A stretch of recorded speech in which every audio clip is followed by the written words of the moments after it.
Hello friends, today will talk about right of medication administration. यानी कि आज हम लोग बात करेंगे कि हम लोग जो मेडिकेशन पेशेंट को देते हैं उसके कौन कौन से राइट्स होते हैं, किन किन राइट्स पे वो मेडिकेशन हम लोग एडमिनिस्टर करते हैं। तो स्टेप वाइज हम लोग सारे राइट्स को जानेंगे। तो फर्स्ट है राइट पेशेंट एंड क्लाइंट।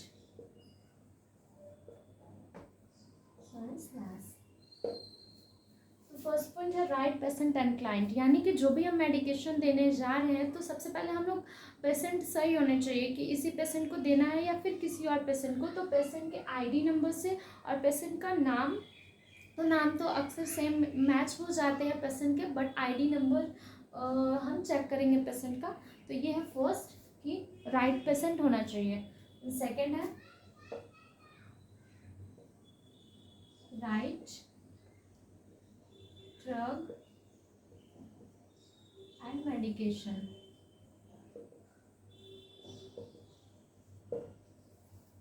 सबसे पहले हम लोग पेशेंट को चेक करेंगे पेशेंट राइट है या नहीं। सेकेंड है राइट ड्रग एंड मेडिकेशन, यानी कि जो हमें ड्रग देना है, जो मेडिसिन हमें एडमिनिस्टर करना है उस पेशेंट को, तो वो मेडिसिन सही है या नहीं, वही मेडिसिन देने हैं या नहीं, ये हमें रीचेक करना है। ये था सेकेंड। एंड थर्ड है राइट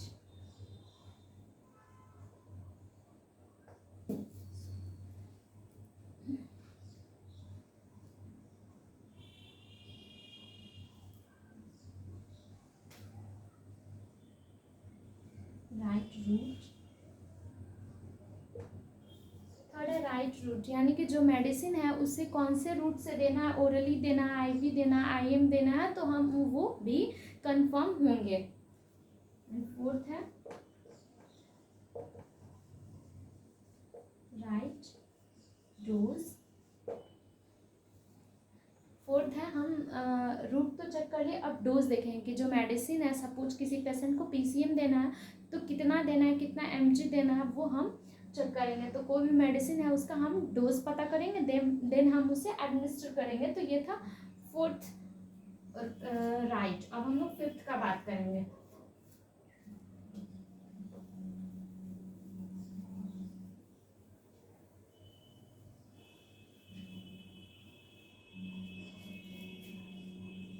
फिफ्थ है right frequency and time.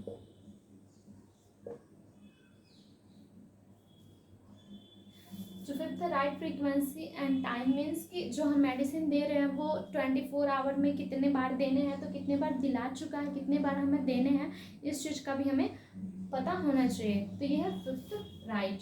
Sixth है राइट असेसमेंट। सिक्स पॉइंट है राइट असेसमेंट, मीन्स कि हम पेशेंट चेक किए, उसको ड्रग एडमिनिस्टर किए, डोज दिए, कितना डोज देना था, जो ओरल रूट है या आईवी वो दिए। देन हम उसे असेस करते रहेंगे कि इन सब के बाद वो पेशेंट का कंडीशन कैसा है, उसका कोई साइड इफेक्ट वगैरह हो रहा है या फिर नहीं, देन उसे हम हैंडल करेंगे। तो ये था फिफ्थ वन। अब हम लोग सिक्स का बात करेंगे, सेवन्थ का बात करेंगे। Right approach. अप्रोच मीन्स कि जो पेशेंट है हमें उसका डिग्निटी को मेंटेन करना है, उसका ऑटोनॉमी मीन्स कि उसका सेल्फ डिसीजन क्या है, उसके डिग्निटी को, उसको इक्वलिटी क्वालिटी ऑफ केयर चाहिए होता ही है, तो हमें उसे देना है। तो ये है सेवन्थ राइट अप्रोच, मीन्स कि पेशेंट को डिग्निटी को हमें मेंटेन रखना चाहिए, देन उसके केयर को भी हमें अच्छा क्वालिटी ऑफ केयर देना चाहिए, टेक केयर करना चाहिए उसका। ये सेवन्थ है। एंड एट है राइट इवैल्यूएशन।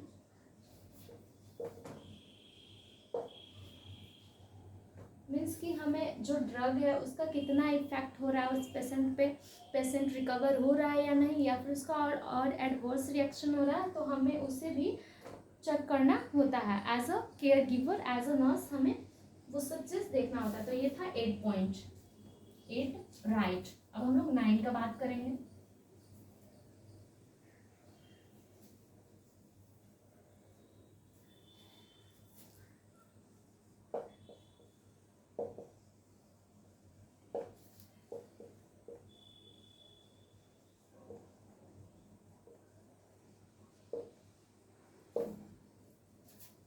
राइट डॉक्यूमेंटेशन, यानी कि जो जो भी हम केयर देंगे पेशेंट को, जो जो ट्रीटमेंट करेंगे तो हम उसका सारा कुछ डॉक्यूमेंट करेंगे। डॉक्यूमेंटेशन जो चार्ट होते हैं भरे जाते हैं एज नर्स केयर गिवर के थ्रू, कि हमने आज इतना काम किया, ये मेडिसिन दिया, इतना डोज दिया, इतना ये किया, तो इन सब चीज़ों को डॉक्यूमेंट करना होता है। ये था 9 राइट। अब 10 है राइट रिफ्यूज। रिफ्यूज मीन्स इनकार करना, मना करना, यानी कि जो पेशेंट है अगर वो खुद को वेल फील कर रहा है तो वो मेडिसिन लेने से नर्सिंग स्टाफ्स को या फिर केयर गिवर को रोक सकता है। तो हमें उसके बात से डिनाई नहीं करना चाहिए, हमें उसका बात को वैल्यू देना चाहिए।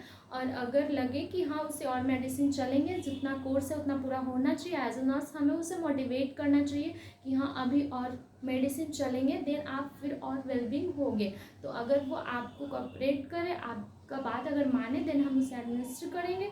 अगर नहीं ये एग्री हो तो हम उसे सीनियर स्टाफ्स या वहीं पे मेडिसिन को स्टॉप कर देंगे, देन डॉक्यूमेंट कर देंगे। ये था 10। 11 है राइट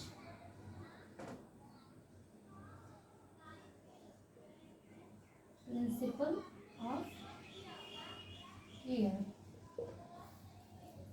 11 पॉइंट है right principle of care, means कि as a nursing staff, as a care giver हमें किसी भी प्रोसीजर का प्रिंसिपल पता होना चाहिए कि हम अगर कोई भी प्रोसीजर देने जा रहे हैं पेशेंट को, तो वो जो प्रोसीजर है किस प्रिंसिपल पे बेसिस है, किस प्रिंसिपल से उस प्रोसीजर को करते हैं, ये सारे नॉलेज हमारे पास होने चाहिए।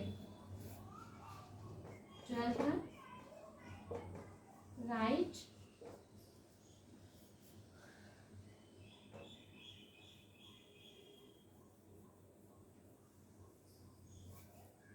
प्रिस्क्रिप्शन।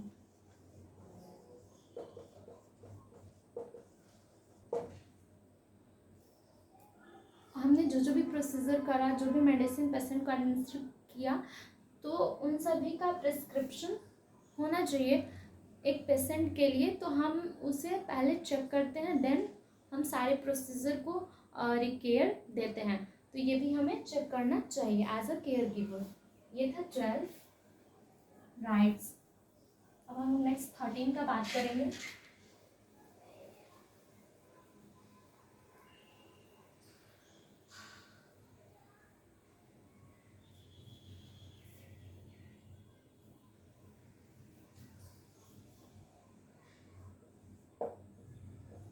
राइट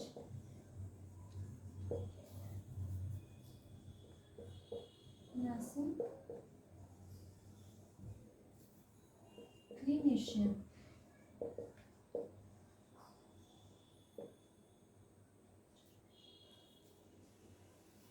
ये है 13 राइट नर्सिंग क्लिनिशियन, मीन्स कि जो भी केयर दे रहे हैं, जो केयर गिवर है, तो वो राइट हैं या नहीं, या कोई और नर्सिंग स्टाफ या केयर गिवर उस पेशेंट को केयर दे रहे हैं, तो ये भी श्योर होने चाहिए, राइट होने चाहिए कि उस पेशेंट को वही केयर देंगे। तो ये चीज़ का भी चेक होना चाहिए, ये भी पता होना चाहिए। 14 है right education. Right education means कि एज अ केयर गिवर हम उस पेशेंट के अटेंडेंट को, जो फैमिली है उसे अटेंडेंट को हमें एजुकेट करना चाहिए। एजुकेट करना होता है कि कोई भी एंटी एमेटिक हम अगर वॉमिटिंग का मेडिसिन दिए तो उसका साइड इफ़ेक्ट क्या है, कि उसका साइन है वो वॉमिट से रोकता है। अगर वॉमिट हो रहा है तो उसको भी हमें बताना चाहिए कि हाँ इस मेडिसिन से वॉमिटिंग हो रहा है, तो आप घबराइएगा नहीं, इसका साइड इफ़ेक्ट है। कोई भी मेडिसिन का अगर साइड इफ़ेक्ट होता है तो उसे हमें एजुकेट करना होता है, वो ज़्यादा हैप्टिक ना हो। तो ओवरऑल ये था 14 rights of medication administration. As a care giver, as a nursing student, हमें इस चीज़ का ध्यान होना चाहिए कि हम अगर किसी को पेशेंट को केयर दे रहे हैं तो हमें किन किन राइट को ध्यान में रखना चाहिए, उसी के बेसिस पे हमें केयर देना चाहिए। थैंक यू, मिलते हैं नेक्स्ट लेक्चर में।